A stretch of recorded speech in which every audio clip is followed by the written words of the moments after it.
दूसरी एक चर्चा मैं करना चाहता हूं, भाई भतीजावाद।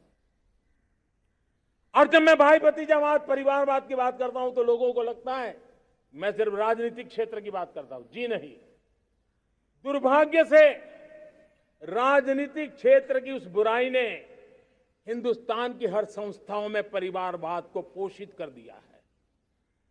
परिवारवाद हमारी अनेक संस्थाओं को अपने में लपेटे हुए है और उसके कारण मेरे देश की टैलेंट को नुकसान होता है, मेरे देश के सामर्थ्य को नुकसान होता है।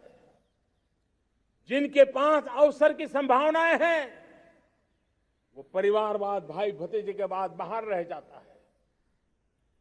भ्रष्टाचार का भी कारण ये भी एक बन जाता है ताकि उसका कोई भाई भतीजे के कार्य आसरा नहीं है तो लगता है चलो भाई कहीं से खरीद करके के जगह बना लूं। इस परिवारवाद से, भाई भतीजावाद से हमें हर संस्थाओं में एक नफरत पैदा करनी पड़ी होगी, जागरूकता पैदा करनी होगी, तब हम हमारी संस्थाओं को बचा पाएंगे। संस्थाओं के उज्जवल भविष्य के लिए बहुत आवश्यक है। उसी प्रकार से राजनीति में भी परिवारवाद ने देश के सामर्थ्य को सबसे सारा अन्याय किया है।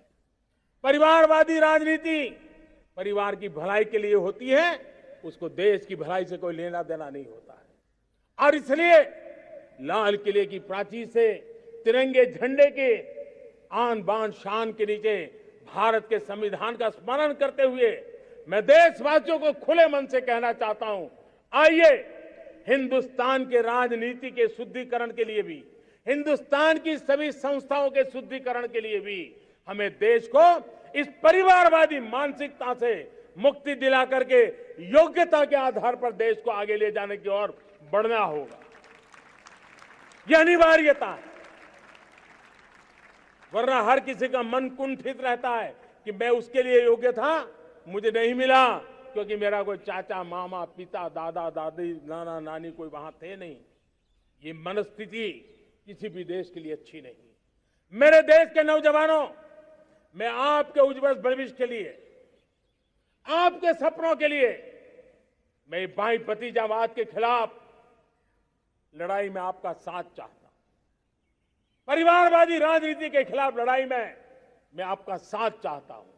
ये संवैधानिक जिम्मेवारी मानता हूं मैं, ये लोकतंत्र की जिम्मेवारी मानता हूं मैं, ये लाल किले के प्राचीर से कही गई बात की ताकत में मानता हूं और इसलिए मैं आज आपका अवसर चाहता हूं। हमने देखा पिछले दिनों खेलों में, ऐसा तो नहीं है कि देश के पास पहले प्रतिभाएं नहीं रही होंगी, ऐसा तो नहीं है कि खेलकूद की दुनिया में हिंदुस्तान के नौजवान, हमारे बेटे बेटियां कुछ कर नहीं सकते, लेकिन सिलेक्शन भाई भतीजेवाद की चैनल से गुजरते थे और उसके कारण वो खेल के मैदान तक, उस देश तक तो पहुंच जाते थे।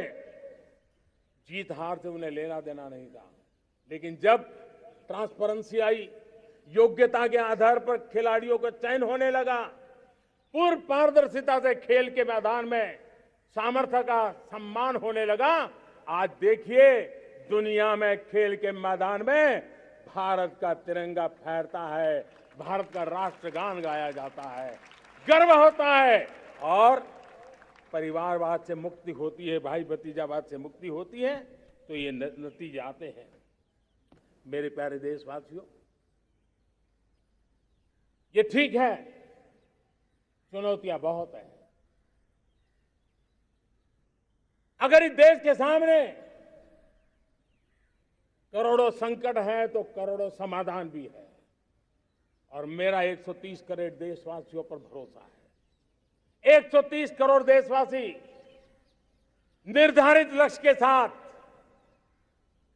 संकल्प के प्रति समर्पण के साथ, जब 130 करोड़ देशवासी एक कदम आगे रखते हैं ना, तो हिंदुस्तान 130 करोड़ कदम आगे बढ़ जाता है।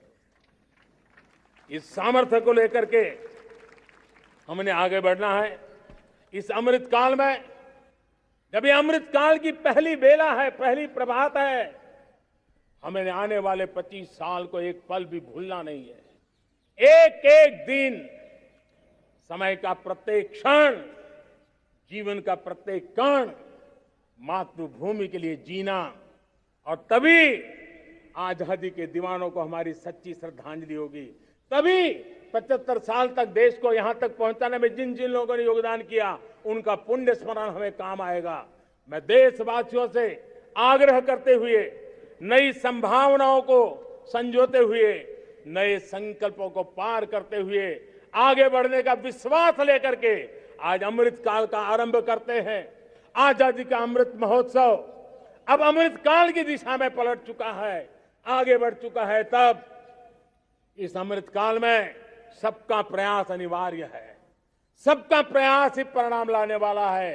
टीम इंडिया की भावना ही देश को आगे बढ़ने वाली है। 130 करोड़ देशवासियों की ये टीम इंडिया एक टीम के रूप में आगे बढ़ करके सारे सपनों को साकार करेंगी। इसी पूरे विश्वास के साथ मेरे साथ बोलिए, जय हिंद, जय हिंद, जय हिंद।